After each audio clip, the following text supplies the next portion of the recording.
Hello everyone, welcome to my channel. कैसे हो आप सब बढ़िया ही होगे।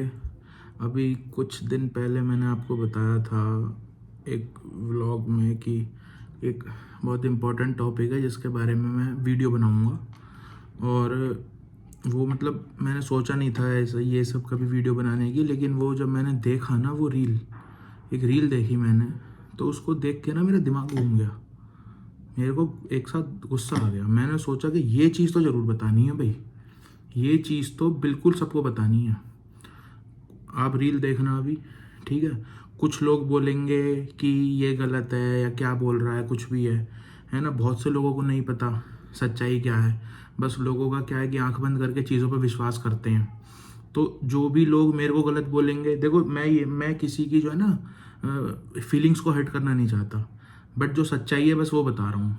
एक वैदिक संस्कृति से जुड़े होने के कारण एक ये सच्चाई बता रहा हूँ मैं आपको। तो मेन चीज़ ये है कि ये जो भी चीज़ है मैं बताऊँ आपको, वो चीज़ मेरे पे थोपने से पहले या फिर मेरे को गलत समझने से पहले एक बार अपने दिमाग में बिल्कुल ठंडे दिमाग से वो चीज़ को सोचना कि किस हद तक ये चीज़ सही है और किस हद तक ये चीज़ गलत आपको बताई जा रही है। ठीक है, आप पहले रील देखो। अमृत की बूंद जमीन पर गिरने से एक बूंद लहसुन हो गई, एक बूंद से प्याज हो गई। तो बाबा अनिरुद्ध महाराज ये कहते हैं कि अमृत के एक बूंद से लहसुन बना और एक बूंद से प्याज बना, लेकिन तभी मेरी नजर इन पर पड़ी। प्याज और लहसुन इसलिए नहीं पाई जाती क्योंकि प्याज और लहसुन का जन्म गंदगी से हुआ, राक्षस के मल से हुआ। जो गौ माता है उसकी जहाँ हड्डी गिरी वहां से लहसुन उगा, और जहाँ फ्लैश गिरा वहां से प्याज उगा। तो इसलिए अगर हम प्याज लहसुन खा रहे हैं तो बेसिकली हम गौ माता की हड्डी और मांस खा रहे हैं। ये भगवान क्या जुल्म है। क्योंकि शास्त्रों के अनुसार प्याज की उत्पत्ति कुत्ते के अंडकोश से है। मर्यादा रखिए, थोड़ी मर्यादा रखिए। और लहसुन की उत्पत्ति कुत्ते के नख से। ये बहन के सारे मिलके हमको देखा क्या है ये, क्या चीज़ मानी जाए। शुरू से शुरुआत करते हैं एक एक से। तो मैं अनिरुद्ध महाराज जी से ये पूछना चाहता हूँ कि अनिरुद्ध महाराज जी, आपको दुनिया फॉलो करती है, आपको इतने लोग आपके भक्त हैं, इतने आपके लोग जो है आपको आपकी बात मानते हैं, आपको फॉलो करते हैं। क्या ये प्रचार करते हुए आप अच्छे लग रहे हैं? आपकी किसी भी बात का इनमें से कोई बेस है? आपकी इस बात का बेस है? आप इस चीज़ को साबित कर सकते हो? आपने कहीं पढ़ा देखा है ये? देखो सुनो मेरी बात, कोई भी व्यक्ति मेरे से पुराणों के मामले में कंपैरिजन मत करना। पुराणों के मामले में मैं चैलेंज करता हूँ। जो पुराण बोलते हैं ना, जो बोल रहे हों, जो जिन्हें भी ये लगे कि ये सब पुराणों में लिखा है, तो मैं पुराणों के मामले में मैं चैलेंज कर रहा हूँ। आप मेरे को गलत साबित करके दिखाओ, क्योंकि पुराणों में ये नहीं, अगर पुराणों में ये है तो बिल्कुल गलत है। और पुराणों में इसके सिवा बहुत चीज़ें ऐसी हैं कि अगर आप लोग सुनोगे या आप लोग पढ़ोगे तो आपके दिमाग खुल जाएंगे। आप खुद ये सोचने पर मजबूर हो जाओगे कि क्या क्या गंद भर रही है ये पुराणों में। ठीक है, तो पुराणों के ऊपर तो बात ही मत करना। मैं अनिरुद्ध महाराज जी से ये पूछता हूँ कि महाराज जी, मुझे एक बात बताओ, ऐसी कौन सी विधि है कि अमृत के गिरने से प्याज लहसुन हो गए? बताओ मुझे। क्या एक बूंद गिरी प्याज हो गया, दूसरी बूंद गिरी लहसुन हो गया? मुझे एक बात बताओ, आप लोगों को पागल बना रहे हो। एक तरफ तो आप लोग, जितने भी आप धर्मगुरु हो, आप लोग हिंदुत्व का प्रचार कर रहे हो, आप हमारी वैदिक संस्कृति को, सनातन संस्कृति को आप आगे बढ़ाने की बात कर रहे हो, आप एकजुट होने की बात कर रहे हो। दूसरी तरफ आप हमारा मजाक बनवा रहे हो। आप इस वीडियो को देखो कि इसमें कैसे एक लड़के ने इतनी सारी वीडियोस अटैच कर रखी हैं सबकी हैं। और आप देखना, लाइक देखना, इस वीडियो पे कितने लाइक हैं। 22,000 से ज़्यादा लाइक हैं और 40,000 से ज़्यादा शेयर्स हैं। तो 22,000 से ज़्यादा लोगों ने तो इसका मजाक उड़ाया है जिन्होंने लाइक करा है, क्योंकि कोई भी हिंदू तो ऐसा ये सब काम करेगा नहीं। और दूसरी बात, 40,000 लोगों से ज़्यादा लोगों ने ये शेयर की है, तो इसका मतलब कितने लोगों पे पहुंची है ये? उन्होंने कितनों पे पहुंचाई होगी हैं? खुद सोचो, 40,000 लोगों पे ये पहुंची है तो उनके ऊपर आपका क्या प्रभाव पड़ा होगा? आप मुझे ये साबित तो कर दो कि अमृत की बूंद से लहसुन और प्याज कैसे बन गई। और अगर अमृत की बूंद से लहसुन और प्याज बनते तो फिर आज ये लहसुन प्याज खेत में कैसे उग रहे हैं? बताओ मुझे। बागेश्वर धाम बागेश्वर धाम सरकार की मैं बहुत रिस्पेक्ट करता हूँ, क्योंकि वो एक ऐसे मिशन को लेकर चल रहे हैं कि हिंदुत्व देश हैं, पूरा हिंदुत्व देश। चलो ठीक है, समझ में आई। आप एक तरफ हिंदुत्वता की बात कर रहे हो, मैं आपकी बहुत रिस्पेक्ट करता हूँ। आप एक तरफ हिंदुत्वता की बात कर रहे हो, दूसरी तरफ आप क्या भ्रम फैला रहे हो। मुझे किस किताब में ये लिख रहा है कि राक्षस के मल से प्याज और लहसुन हुए हैं? और अगर उस किताब में ये लिख रहा है कि राक्षस के मल से प्याज और लहसुन हुए हैं तो आप मुझे दिखा दो। और वो किताब इन्होंने अलग क्यों पढ़ी है, अनिरुद्ध जी ने? इनकी किताब में क्यों लिख रहा? मतलब आपके धर्म ग्रंथ भी अलग अलग हैं क्या? आप पुराण भी अलग अलग पढ़ते हो क्या? कम से कम झूठ बोलो या जो भी कुछ बताओ तो सारे धर्मगुरु, सारे बाबा एक तो मिलकर बताओ। इसका क्या मतलब है कि जो क्या नाम एक बाबा बोल रहे हैं कि प्याज लहसुन से हुआ है जी, ओ सॉरी, प्याज लहसुन उससे हुए हैं, अमृत की बूंद से हुए हैं। आपने तो कमाल ही कर दिया। मुझे किसी भी वेद में, किसी भी शास्त्र में, किसी भी उपनिषद में, किसी भी वेद के भाष्य में, किसी भी पुराण में आप मेरे को वो विधि ढूंढ कर बता दो जिस विधि से राक्षस के मल से प्याज लहसुन होते हों। मैं आपको आगे ये भी बताऊंगा कि प्याज लहसुन कैसे होते हैं और क्यों मना करते हैं और क्यों खाने चाहिए। ठीक है, ये कोई पाप नहीं है खाना। आप कोई भी मुझे ये साबित करके बता दो इन सारे धर्मगुरुओं में से कि प्याज लहसुन किसी राक्षस के मल से या अमृत की बूंद से होते हैं। ठीक है, मैंने मान लिया। आप मुझे साबित कर दो। मैं आपको खुला चैलेंज कर रहा हूं कि अगर आपने साबित कर दिया ना कि राक्षस के मल से प्याज लहसुन होते हैं, या अनिरुद्ध जी ने साबित कर दिया अमृत की बूंद से हुए, तो मैं जिंदगी भर आप लोगों का गुलाम हो जाऊंगा। और अगर नहीं साबित कर सकते तो प्लीज ये पाखंड फैलाने, झूठ फैलाना छोड़ दो, क्योंकि आप लोगों को इतनी दुनिया देखती है, इतनी दुनिया आपसे इन्फ्लुएंस होती है, तो आपका तो फर्ज होना चाहिए कि आप अच्छी चीजों में इन्फ्लुएंस करो। आप किस चीज का इन्फ्लुएंस कर रहे हो आप लोगों को, हैं? राक्षस के मल से होते हैं। क्या ऐसी जरूरत पड़ गई थी उस समय प्याज लहसुन पैदा करने की राक्षस के मल से? और राक्षस के मल से अगर प्याज लहसुन हुए तो वो नष्ट क्यों नहीं करेगा ईश्वर के द्वारा?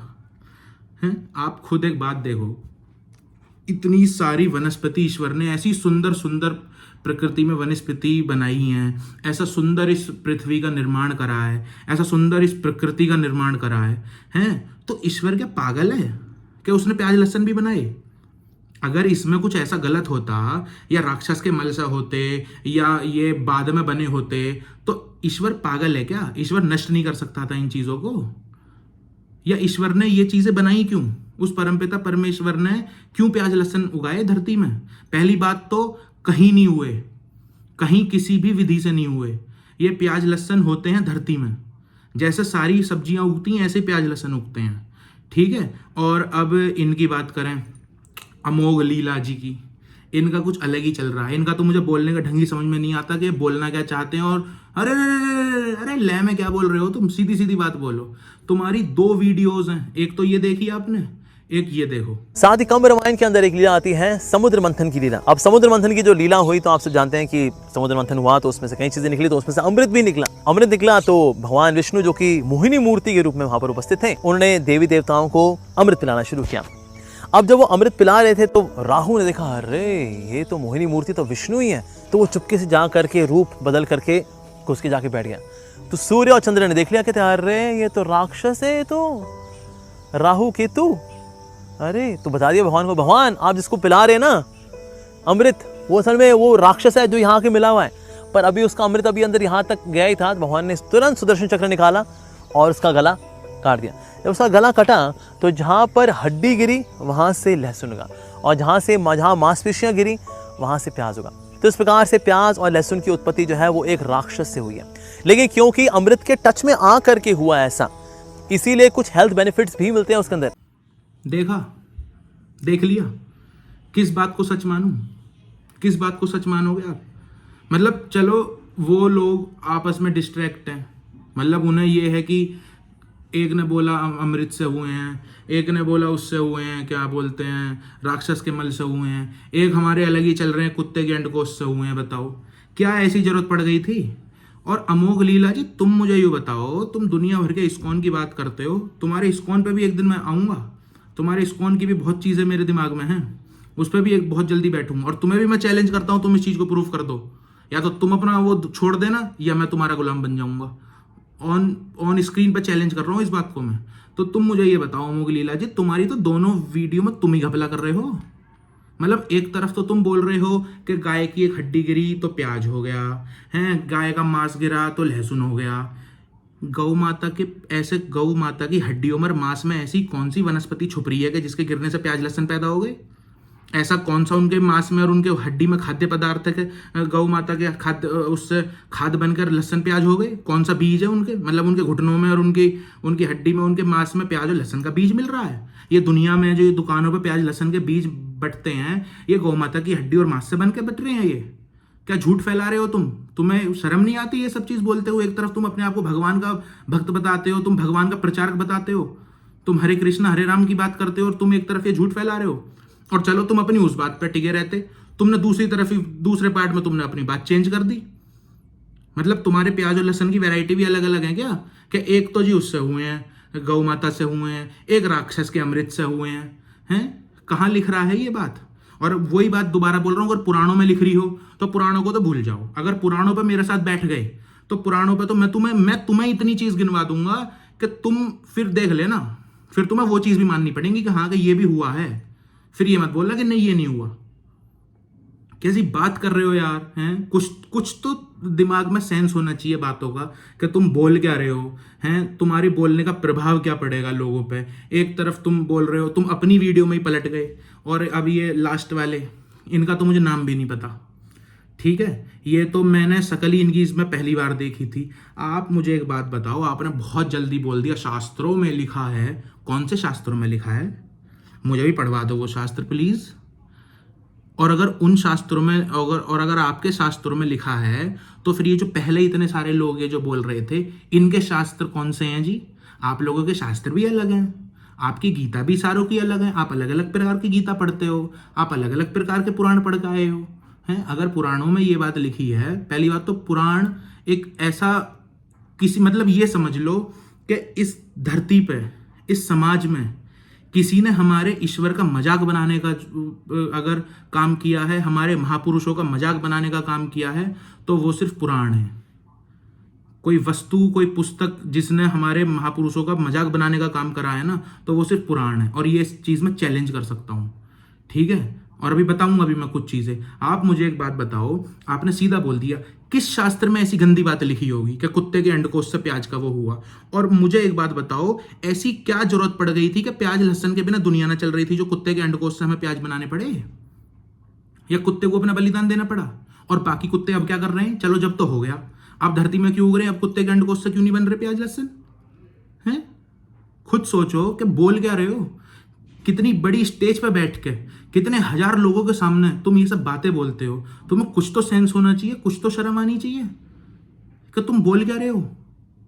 मतलब बस देखा देख अपनी पेलनी है। अरे भैया, तुम कथावाचक हो, तुम कथा करो, तुम लोगों को ज्ञान की बात बताओ, तुम लोगों को गृहस्थी चलाना बताओ, तुम बच्चे पालना बताओ, तुम बाल शिक्षा दो, तुम परिवार शिक्षा दो, तुम संस्कार शिक्षा दो, तुम संस्कारों की बात करो। तुम कहाँ ये प्याज लहसुनों में अटक गए? यही काम रह गया तुम्हारा? अरे अगर ये सब चीज ऐसे हुई होती तो ईश्वर को क्या जरूरत थी ये सब चीज बनाने की? और अगर ये सब चीज ऐसे बनी है जैसे तुम विधि बता रहे हो, तो ईश्वर ने ये सारी चीजें नष्ट क्यों नहीं करी? और मैं तुम सारों को चैलेंज कर रहा हूं कि तुम अपने अपने पॉइंट के हिसाब से इस विधि को मुझे साबित करके दिखा दो। मुझे इस प्रोसेस को समझा दो कि अमृत ऐसे टपका, फिर उसका ऐसा प्रोडक्शन हुआ, उसमें ये हुआ, ये फॉर्मेशन हुआ जब प्याज बना। राक्षस का मल का ऐसा फॉर्मेशन हुआ, उससे लहसुन और वो बने, प्याज बना। गौ माता की हड्डी का ऐसा फॉर्मेशन हुआ, उसमें ये विधि हुई जब प्याज लहसुन बने। और कुत्ते के अंडकोश से कैसे प्याज लहसुन बने? आप मुझे ये चीज़ साबित करके दिखा दो, मैं जिंदगी भर आपका गुलाम हो जाऊंगा, जो आप बोलोगे वो करूंगा, ठीक है? आप कम से कम ये तो सोच लो, कितने लोगों के सामने बैठ के आप ऐसी अभद्र बात कर रहे हो, हैं?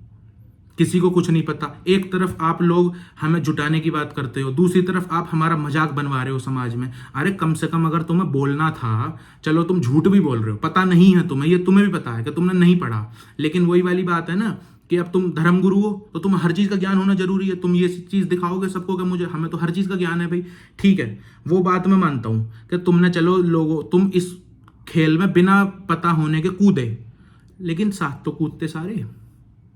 अब आपने ये वीडियो देखी होगी जो इसमें जो ये लड़के ने लगा रखी हैं सारी क्लिप्स, इसमें सारे बाबाओं को मिक्सचर करके मजाक बनाया जा रहा है। इसका मतलब यही हुआ ना कि तुम्हारे भगवान भी अलग हैं, तुम्हारे राम जी अलग है और अनिरुद्ध के अलग हैं, और इनके बागेश्वर जी के अलग हैं, तुम्हारे कृष्ण जी अलग हैं, तुम्हारी गीता सारों की अलग हैं, तुम्हारी जो पुराण तुम्हारे सारों के अलग हैं, क्योंकि एक के पुराण में लिख रहा है अमृत से हुए, एक के पुराण में लिख रहा है मोहिनी ने राहु केतु से हुए, एक के पुराण में लिख रहा है राक्षस के मल से हुए हैं, और एक के पुराण में लिख रहा, और एक पुराण में लिख रहा है कुत्तों के अंड को उससे हुए, और अमोघ जी एक में बता रहे हैं कि गाय के उससे हुए। अबे अमोघ भैया तू मुझे यूं बता दे कि कहाँ लिख रहा है ये, मुझे तो दिखा, मैंने क्यों ना पढ़ा, मैंने भी बहुत सारी पुराण पढ़ी हैं, मैंने तो कहीं ना देखा है ऐसी फालतू की बात लिखी हुई है। और अगर इतना ही सब था तो मैं तो सिर्फ ये बात पूछता हूं कि ईश्वर ने ये चीजें नष्ट क्यों नहीं करी। अब आपको सच बात बताऊं, प्याज और लहसुन बहुत इंपॉर्टेंट चीज है।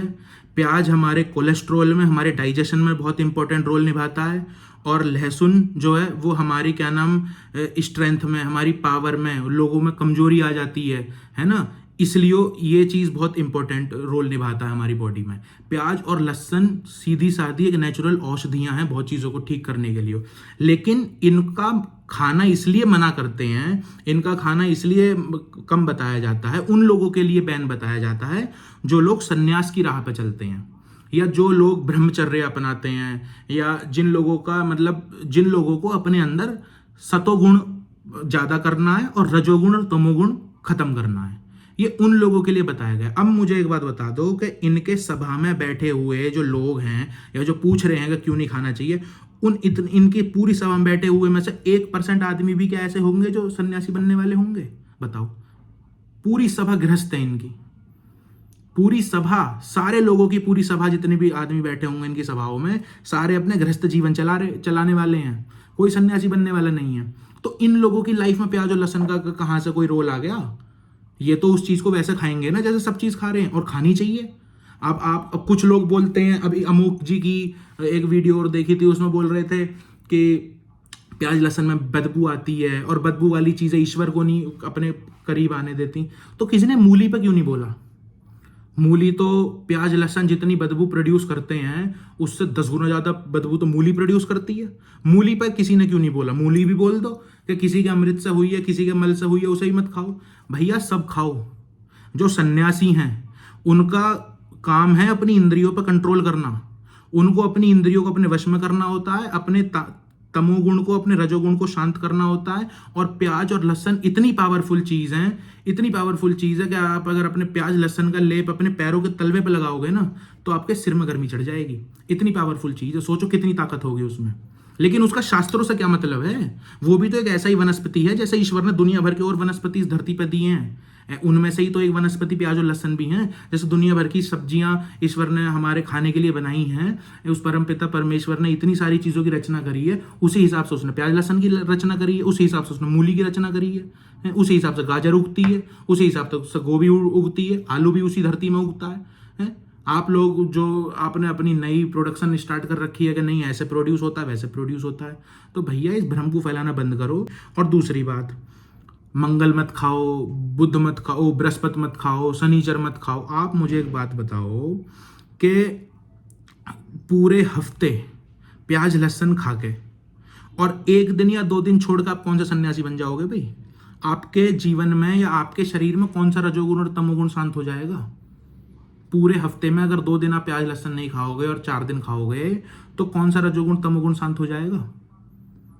बेफालतू में बाबाओं की बातों पे, इन्होंने तो अपने कमाई का धंधा बना रखा है। इनका काम बस लोगों को डराना है, लोगों को जो है क्या नाम फंसाना है कि नहीं ये मत करो, ये हो जाएगा। वो कुछ नहीं होगा, जो होना होगा वो बिल्कुल होगा, जो भी होगा वो ईश्वर आपको कर्म के हिसाब से फल देगा।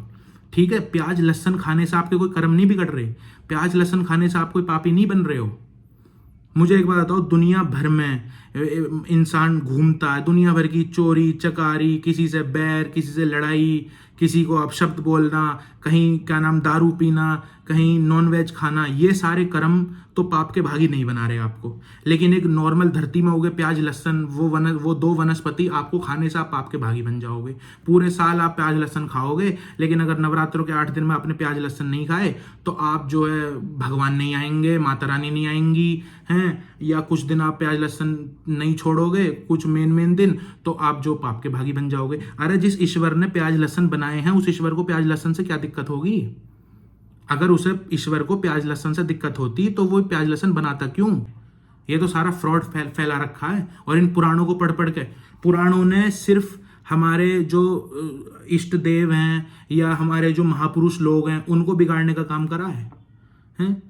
श्री कृष्ण एक ऐसे क्या नाम योगीराज कृष्ण जिन्होंने अपना पूरा जीवन धर्म की रक्षा के लिए और धर्म की स्थापना के लिए त्याग पर लगा दिया, उनकी पूरी जीवन शैली बिगाड़ कर रख दी इन पुराणों ने, हैं? उनके ऊपर क्या नाम कैसे कैसे लांछन लगा रखे हैं और लोग मजाक बनाते हैं। आपके पास है आप में से किसी का भी एक का भी जवाब?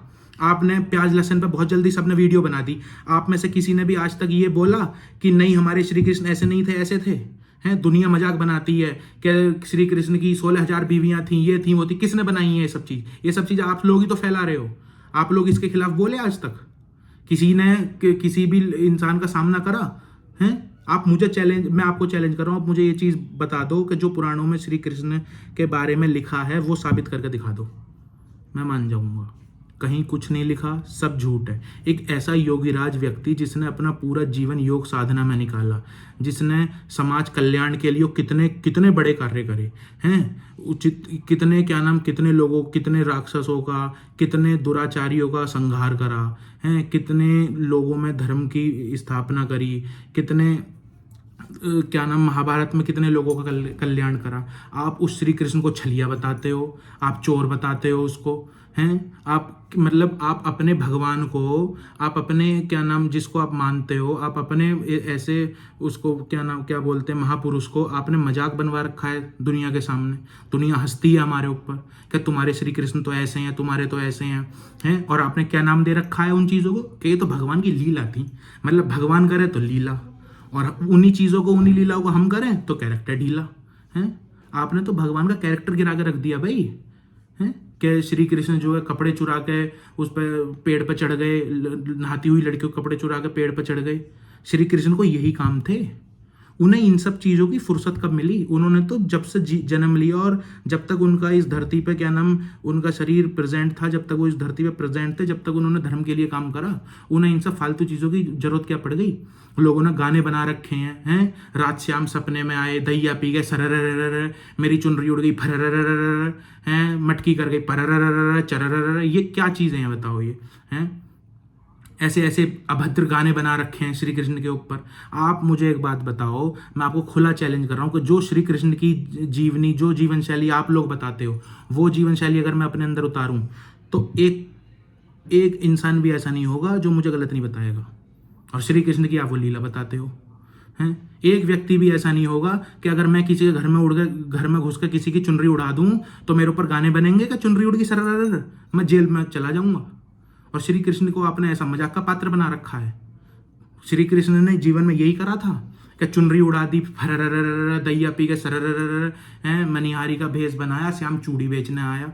अरे श्याम को चूड़ी बेचने का काम रह गया था? उनका जन्म इस भूमि पर इसलिए हुआ था, हैं? उन्होंने अपने क्या नाम इतनी योग साधना करी, उन्हें चारों वेदों का वो ज्ञान था, वो प्रचंड वेदों के ज्ञानी थे, हैं? उन्होंने इतने उपदेश दिए लोगों को, वो ये सब चीज़ के लिए दिए थे कि मनिहारी का भेष बनाया और श्याम चूड़ी बेचने आया। लोगों ने गाने बना रखे हैं। कोई है इन गानों की खिलाफत करने वाला? मैं खिलाफत कर रहा हूँ इन गानों की, हैं? मैं इनकी मतलब कड़ी से कड़ी निंदा करता हूँ इन गानों की। गाने बैन होने चाहिए, जितने भी मजाक बनाने के गाने बना रखे हैं, कि चुनरी उड़ गई फरर सरर, दैया पी गए सरर। ये क्या मजाक बना रखा है श्री कृष्ण का? ये है लोगों को भ्रमित करने के लिए बस। और अगर वही चीज़ें अगर कोई व्यक्ति अपने जीवन में अपनाता है तो उसको जेल कर देते हो, उसको तुम बुरा बताते हो। तो भैया मेरी आप लोगों से हाथ जोड़ के विनती है, आप लोगों को पूरी दुनिया सुनती है, आप धर्म का प्रचार कर रहे हो, आप हिंदू एकता की बात कर रहे हो, हैं? आप हिंदू राष्ट्र की बात कर रहे हो, और दूसरी तरफ आप हमारा मजाक बनवा रहे हो। तो या तो आप हमारा मजाक ही बनवा लो, या फिर आप हिंदू राष्ट्र की बात कर लो, ठीक है। हमारे महापुरुषों को इन पुराणों के बेस पर मत बिगाड़ो, नई नई बात, नई नई ये पाखंड की शैलियाँ ये अपने सभाओं में मत कहो, क्योंकि आपको हजारों लाखों लोग सुनते हैं, आपकी सभाओं में लाखों की संख्या में लोग आते हैं, और वो लोग जितने भी हैं ना, वो सारे आपके ऐसे भक्त हैं कि आप अगर उनसे दिन को रात बुलवाओगे तो वो दिन को रात भी बोलेंगे। तो उनकी आस्था का ये हिंदू जो है ना, हिंदू पागल है, हिंदू में अपना दिमाग नहीं होता। अभी मेरी वीडियो के बाद भी पता नहीं लोग मुझे क्या क्या सोचेंगे मेरे बारे में, लेकिन अपना दिमाग नहीं लगाएंगे। हिंदू पागल है, हिंदू में अपना दिमाग नहीं होता, वो जैसा सामने वाला उसको बताएगा वैसा हो जाएगा। तो प्लीज़ इन भोले हिंदुओं को मजाक मत बनाओ, ठीक है। धर्म की रक्षा करने की जो शपथ खाई है ना आप लोगों ने, जो धर्म का प्रचार करने की शपथ खाई है, तो ठीक धर्म का प्रचार करो, ईश्वर का मजाक मत बनवाओ, ईश्वर पे लोगों को मत हंसवाओ, हम पे लोगों को मत हंसवाओ।